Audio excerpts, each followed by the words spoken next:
My fiancé texted, "I'm not in love with you anymore." I replied, "Thanks for the heads up." Then I called off the wedding, sold her dress, and left town. A week later, she was begging in front of my parents. I, too male, was sitting on the edge of our bed, the one we'd spent a whole Saturday assembling, when my phone lit up. It was just after 10 p.m. A message from Clara, 29, my fiancée. "I'm not in love with you anymore." Just that. 7 words. No call. No, we need to talk. It was the emotional equivalent of a drive-by shooting. I read it once, then twice. My thumbs hovered over the screen, 1,000 angry, wounded replies fighting for their chance to be born. In the end, what was the point? The message wasn't an invitation to a discussion, it was a verdict. I typed, "Thanks for the heads up." Then I put my phone on airplane mode and the silence in the apartment we shared became deafening. The only sound was the hum of the refrigerator, a machine completely indifferent to the fact that my world had just fractured. I didn't feel rage, not yet. I just felt cold. A strange, surgical clarity washed over me. The objective was no longer to build a life, but to dismantle one with minimal collateral damage to myself. The next morning, I didn't jump into action. I couldn't. I made coffee and sat on the balcony for an hour, just watching the city wake up. The first step wasn't about revenge. It was about damage assessment. I pulled out my laptop and created a spreadsheet. Title: Project Disentanglement. I listed every shared financial commitment, every deposit, every vendor for the wedding. The wedding was in 3 months. The financial carnage was immediate. I spent the next week on the phone and email. It was a slow, grinding process. The venue was the first call and the biggest loss. The manager was polite but firm. Our $15,000 deposit was, as the contract stated, non-refundable. The caterer, a kind man named Mr. Henderson, sympathized and agreed to refund half of our deposit, a small mercy. The photographer was a different story. His response was a curt email. "My time was booked. The deposit is non-negotiable." Each no was a fresh wound, a reminder of the future I'd been investing in. By the end of the week, the total loss was just over $28,000. My money. I'd insisted on paying for everything, a gesture of love and security that now felt like a sick joke. I packed my own things first: clothes, books, work equipment. It took 2 days. I left her belongings untouched. I wasn't going to be vindictive, just decisive. I took the custom engagement ring to a jeweler. He offered me about 30% of what I paid. I accepted without a word.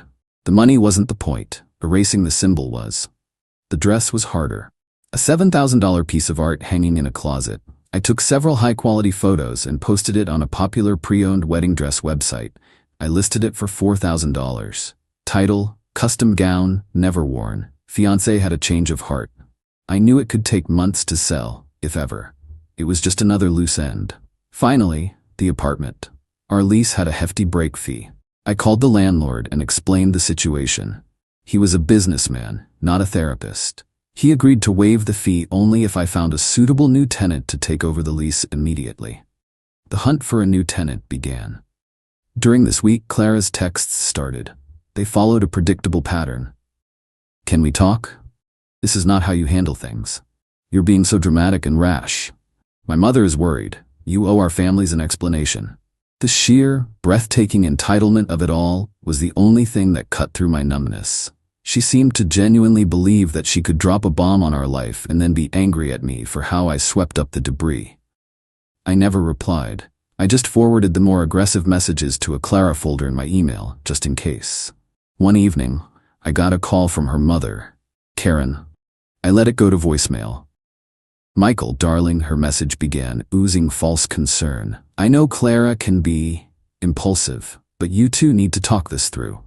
A real man would fight for my daughter, not run away from a little pre-wedding jitter." A little jitter. I added the voicemail file to the folder and started drafting an ad for the apartment. Update: things have gotten complicated. I found new tenants for the apartment, a young professional couple named Mark and Sarah. They were eager to move in at the start of next month. It was a huge relief. I arranged for professional movers to clear out my furniture and put it in storage for now. I was crashing on my brother's couch an hour away.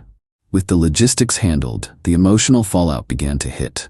The first wave was Clara's friends, sending me messages ranging from, "Are you okay?" to "How could you be so cruel to her?" I ignored them all. Then came the new level of entitlement. I got an email from Karen. It was no longer concerned. It was demanding. Michael, Clara needs to get her things from the apartment, but she can't possibly organize it all herself in her emotional state. You need to come and help her pack. Furthermore, she requires financial assistance for a new apartment's deposit, as you have left her in a precarious situation. I didn't reply. Instead, I sent Clara a single, direct email. Clara, a new tenant takes over the lease on the 1st. All of your belongings must be removed by then, as per the agreement with the landlord. I suggest you ask your mother for help. I will not be there. The response was nuclear. A flurry of texts about how I was a cold, heartless monster. Then, a few days later, my brother called me while I was at work. "Dude, you have visitors." I knew instantly. I drove to his place, my stomach in knots. And there, parked on the street, was Karen's car.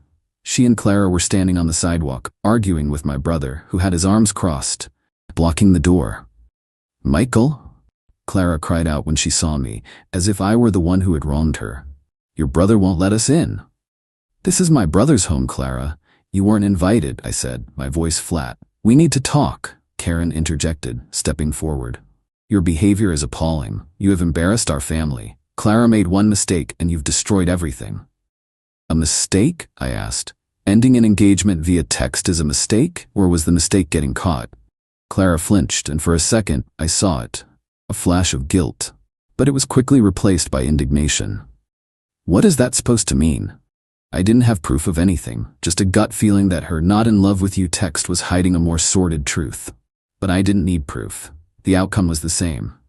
"It means we're done," I said. "What do you want?" "I can't afford a new place on my own right away," Clara wailed. "And I can't move everything myself. You have to help me." "No, I don't," I said. "This is the direct consequence of your choice. You're an adult. Figure it out." I started to walk inside. Karen shouted after me, "We will be speaking to our lawyer. You can't just abandon her like this." The threat was so absurd, I almost laughed. I went inside and shut the door. They stood outside for another 10 minutes, then finally left. The next day I paid a service to have all of Clara's remaining belongings professionally packed and moved to a storage unit. I paid for the first month. I mailed the key to the unit to her mother's address via certified mail. A clean break. I thought that would be the end of it. I was wrong. The real nightmare was about to begin. Update 2.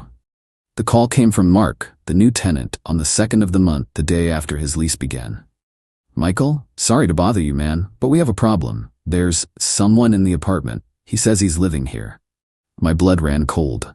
"What's his name?" "Leo," Mark said. "Says he's the old tenant's cousin."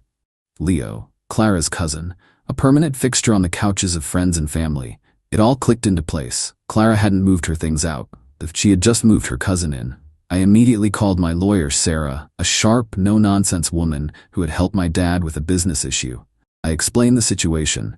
She let out a long, slow whistle. "Oh, she didn't," she said, a hint of admiration in her voice for the sheer audacity. "Okay, Michael, do not contact her. Do not contact the cousin. This is now a legal matter. This is an illegal sublet and an unlawful detainer situation. We need to start the formal eviction process." And so began my education in tenant law. Sarah explained that we couldn't just throw him out. Leo had established residency. Illegal as it was, the police would not intervene without a court order.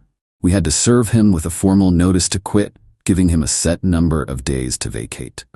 We hired a process server. Leo, of course, refused to answer the door. It took 3 attempts before the server could legally post the notice and certify that it had been delivered. The notice period came and went. Leo stayed put.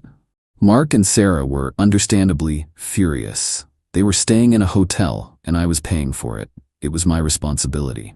The next step was filing an unlawful detainer lawsuit to get an eviction order from a judge. The filing fees, the lawyer's fees, the hotel bills, they were all piling up. Clara's little scheme was costing me thousands. During this time, I got a new email from Karen. "I hear you are trying to evict my nephew, who is watching Clara's things for her. You are harassing our family and causing immense stress. Our lawyer has advised us that we have a strong case against you for breach of promise and the financial and emotional damages you have inflicted upon Clara. It was a bluff, and I knew it. Sarah confirmed that a breach of promise suit is virtually impossible to win in our state, especially when Clara was the one who ended it. The email, however, was a gift. It was a written admission that they knew Leo was there. The best part? My lawyer, through a bit of digging on social media, found out that Leo had been complaining to friends online about his new landlady, who was a total flake. He had posted a screenshot of a text conversation with Clara where she agreed to let him stay for $500 cash a month, just keep it on the down low. She wasn't just letting him crash. She was committing rental fraud while I paid the price. The court date for the eviction was set for 6 weeks later. 6 more weeks of paying for a hotel for my new tenants and a mortgage on a house I wasn't even living in. It was infuriating, a slow, grinding battle.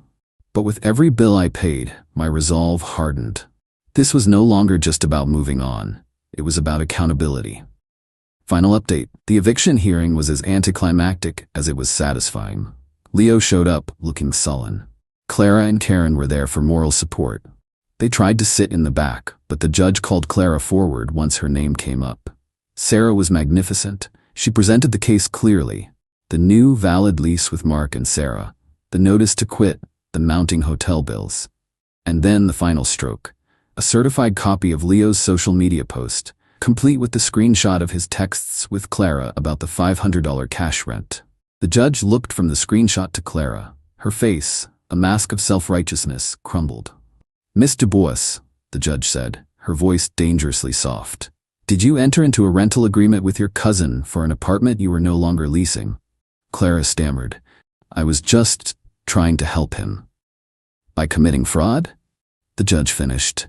The eviction was granted, effective immediately. The judge also issued a summary judgment ordering Clara to reimburse me for all the hotel costs, my lawyer's fees, and the court costs.